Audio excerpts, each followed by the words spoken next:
आखिरकार कांकरोच जनता पार्टी के सामने मोदी सरकार घुटनों पर आ गई है।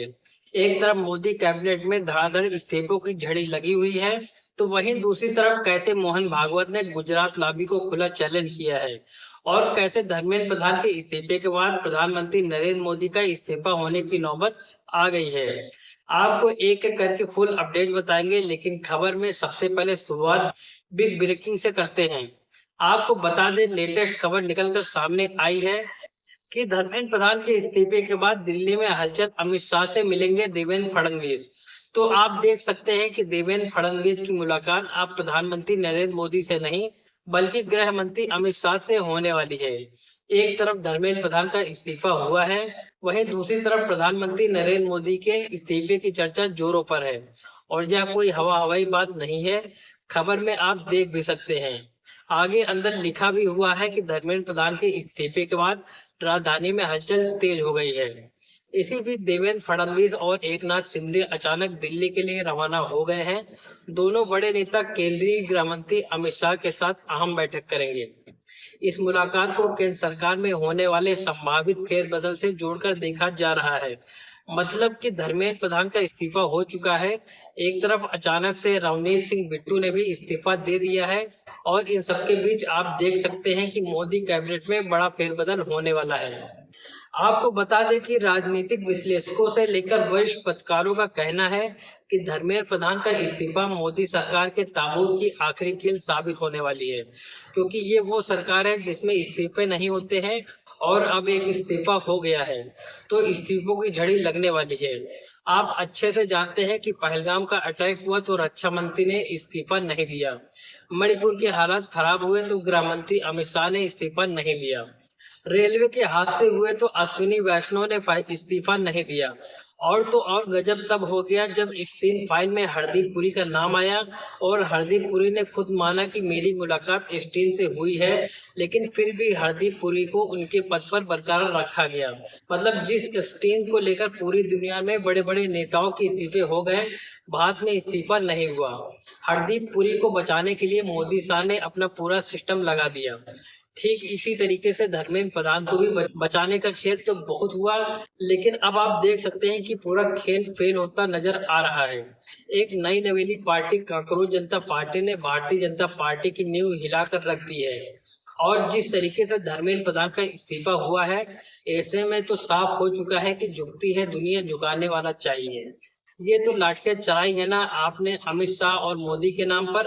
अभी एक इस्तीफा हुआ है, याद रखना, जंजी से पंगा नहीं लेना है। अगर एक मंत्री का इस्तीफा ले सकते हो तो तुम लोग क्या हो? तुम्हारी हमने लाठियां खाई, सर फुटवा लिया। इस देश के स्टूडेंट ने बहुत हिम्मत वाला काम किया। तो आप देख सकते हैं कि कांकरोच जनता पार्टी ने वो करके दिखा दिया जो अच्छे अच्छे नहीं कर पाए। एक तरफ कांकरोच जनता पार्टी ने मोदी सरकार को हिलाकर रख दिया, धर्मेंद्र प्रधान का इस्तीफा हो गया है, वहीं दूसरी तरफ मोदी सरकार की चौतरफा फजीहत हो रही है। आपको बता दें कि ठीक एक दिन पहले जब कांकरोच जनता पार्टी के साथ भारतीय जनता पार्टी की मीटिंग हुई तो मीटिंग में बवाल हो गया। सीजेपी ने बीजेपी की धज्जियां उड़ाकर रख दी। एक तरफ धर्मेंद्र प्रधान का इस्तीफा मांगा गया, वहीं दूसरी तरफ जेपी नड्डा मीटिंग को छोड़कर चले गए। फिलहाल कल तक तो कहना था कि इस्तीफा नहीं होगा। सरकार का मानना है कि पद छोड़ना कोई समाधान नहीं है, लेकिन फिलहाल अब आप देख सकते हैं कि अचानक से रातों रात पूरा खेल पलटता हुआ नजर आ रहा है। एक तरफ कांकरोच जनता पार्टी पर हुए लाठीचार्ज को लेकर मोदी सरकार की इंटरनेशनल फजीहत हो रही है, वहीं दूसरी तरफ धर्मेंद्र प्रधान आखिरकार इस्तीफा देकर भाग खड़े हुए हैं। धर्मेंद्र प्रधान की तरफ से एक तरफ प्रधानमंत्री मोदी को इस्तीफा भेजा गया है, वहीं दूसरी तरफ आप समझ सकते हैं कि मोदी साहब कितने तगड़े दबाव में हैं।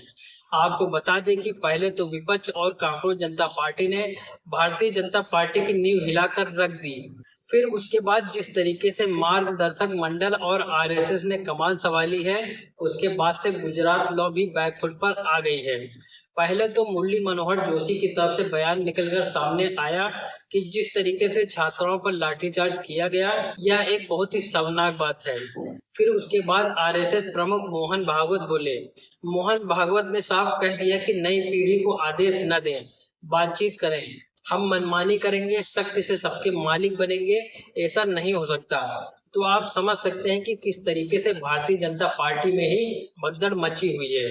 मतलब कि जो लोग कल तक बोलते नहीं थे, जिन लोगों को 75 का होने पर जबरिया मोदी शाह ने रिटायर कर लिया, अब वो खुलकर सामने आ गए हैं। गुजरात लॉबी अपने सबसे बुरे दौर से गुजर रही है। धर्मेंद्र प्रधान का इस्तीफा तो बस शुरुआत है। आगे आने वाले दिनों में क्या होगा यह देखना होगा, क्योंकि आप अच्छे से जानते हैं कि किस तरीके से कांग्रेस जनता पार्टी के प्रदर्शन के समर्थन में पहले ही चंद्रबाबू नायडू ने कह दिया था कि यह युवाओं का आक्रोश है, इसे सीरियसली लिया जाएगा। आप समझ सकते हैं कि किस तरीके से अब अल्पमत की सरकार डगमगाती हुई नजर आ रही है।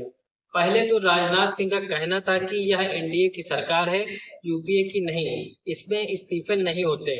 फिलहाल अब इस्तीफा हो चुका है और जिस तरीके से मोदी सरकार दबाव में आ गई है, ऐसे हालातों में आपको क्या लगता है, क्या प्रधानमंत्री नरेंद्र मोदी की भी कुर्सी जाने वाली है? आखिर क्यों देवेंद्र फडणवीस को अचानक से हाई लेवल मीटिंग करने के लिए दिल्ली बुलाया गया है? खबरें तो पहले तक चला दी गई थी कि अमित शाह उप प्रधानमंत्री बनने वाले हैं, तो फिलहाल क्या कुछ वैसा ही होता हुआ नजर आ रहा है? इन सभी सवालों के जवाब में पूरी रिपोर्ट पर आपको क्या लगता है? धर्मेंद्र प्रधान की तो कुर्सी चली गई, अब क्या मोदी सरकार की उल्टी गिनती शुरू हो गई है? जो भी आप सोचते हैं हमें कमेंट बॉक्स में जरूर लिखें। वीडियो को ज्यादा से ज्यादा शेयर करें, हमारे चैनल को लाइक करें, सब्सक्राइब करें, ज्वाइन करें। फिर मिलते हैं अगली खबर में, तब तक के लिए धन्यवाद।